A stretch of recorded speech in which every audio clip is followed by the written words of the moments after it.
हाय friends, मी Swati. Life is Amy या YouTube चॅनलमध्ये तुम्हा सर्वांचं खूप खूप स्वागत करते. आज आपण आहे ना ॲपल जाम बघणार आहोत. तुम्हाला जर माझ्या चॅनलवरचे नवनवीन व्हिडिओ जर पाहिजे असतील तर लाईक, शेअर आणि सबस्क्राईब करायला विसरू नका आणि शेअरसुद्धा करा.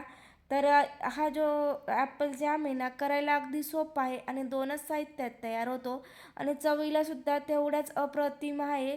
तर लहानांपासून तर मोठे सगळेच आवडीने खाऊ शकतात. तर आणि तो कसा बनवायचा ते बघूया चला. तर मी ना अर्धा किलो ॲपल घेतले होते. अगदी फ्रेश होते अशा पद्धतीने आणि मी आधीच स्वच्छ असे धुवून धुवून घेतलेत आणि पुसून घेतले आणि अशा पद्धतीने वरची साल मी काढून घेणार आहे. जर तुम्हाला वाटलं तर काढा, नाही तर नाही जरी काढली ना तरी चालते, पण मी काढून घेतली आहे. तर अशा पद्धतीने मी वरची साल काढून घेतली, बघू शकता. आणि व्हिडिओ स्किप न करता पहा, अगदी सोपी रेसिपी आहे आणि हा पदार्थ मार्केटमधून जर घेतला तर आपल्याला खूप महाग पडतो. तर घरी अगदी 40 ते 50 रुपयातच तयार होतो. तर कसा बनवायचा ते बघूया. तर मी आता बारीक काप करून घेतल्या. सर्व ॲपल व्यवस्थित वरची साल काढून झाल्यानंतर अशा पद्धतीने तर आपल्या आता ॲपलचे काप करून झालेले आहेत. अशा पद्धतीने अगदी छोटे, आपल्याला किसणं वगैरे काही नाही आहे. अगदी सोपी रेसिपी आहे, पण अगदी महागडा पदार्थ तयार होतो. आणि मी ना छोटासा बीटाचा तुकडा घेतला होता, बीटरूटचा. तर तो सुद्धा मी किसून घेतला अशा पद्धतीने. अगदी थोडाच वापरलेला, जास्त पण नाही वापरलेला. आता गॅसवरती पॅन ठेवून घेतला आणि अगदी 5-10 मिनटासाठी ना आपण हे छान असं वाफवून घेणार आहोत.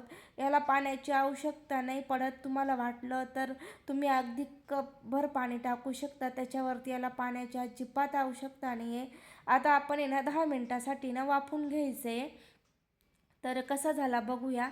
तर मस्त असं त्याला थोडंसं पाणीसुद्धा सुटलेलं आहे. तर आता आपण बघूया, चाळून बघूया. तर बघू शकता मस्त असा कलरसुद्धा बीटमुळे आलेला आहे त्याला. तर मस्त आपण आता याला ना 10 ते 15 मिनटासाठी ना थंड करून घेणार आहोत. तर थंड झाल्यावरती आपण मिक्सरच्या भांड्यात टाकून घेऊया. तर बघू शकतात आपण मिक्सरच्या भांड्यामध्ये असं आपण आहे ना ग्राइंड करून घेणार आहोत. बघू शकता अगदी 2 साहित्यांमध्ये इतका चविष्ट पदार्थ तयार होतो आहे. तर मग अजून आपल्याला काय पाहिजे.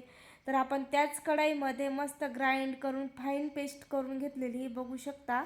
आता आपण त्याच कढईमध्ये व्यवस्थित 10 ते 15 मिनटासाठी ना असंच परतून घेणार आहोत. बघू शकता छान आता गरम झालेला आहे.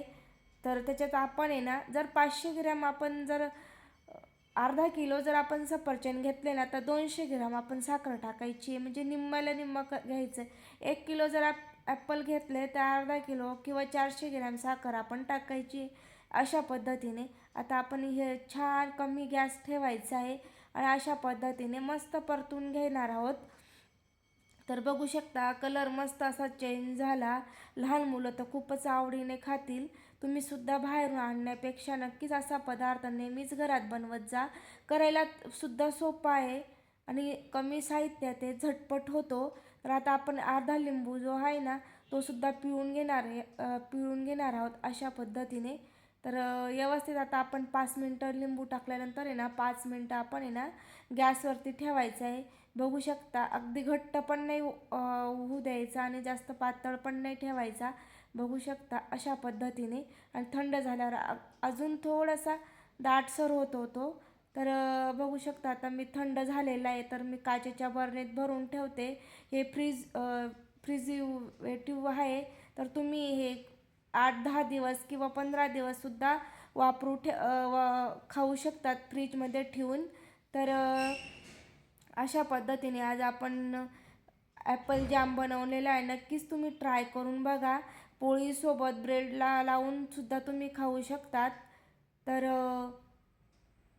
आपण याच्यात विनेगर वापरलेला नाही आहे, अगदी हेल्दी असा आहे. तर पोळीला लावून सुद्धा आपण मस्त चवीला अप्रतिम लागतो. तुम्ही ब्रेडसोबतसुद्धा खाऊ शकतात आणि करायला तेवढा सोपा, तेवढ्याच चवीलासुद्धा अप्रतिम. तर व्हिडिओ आवडला असेल तर लाईक, शेअर, सबस्क्राईब करा.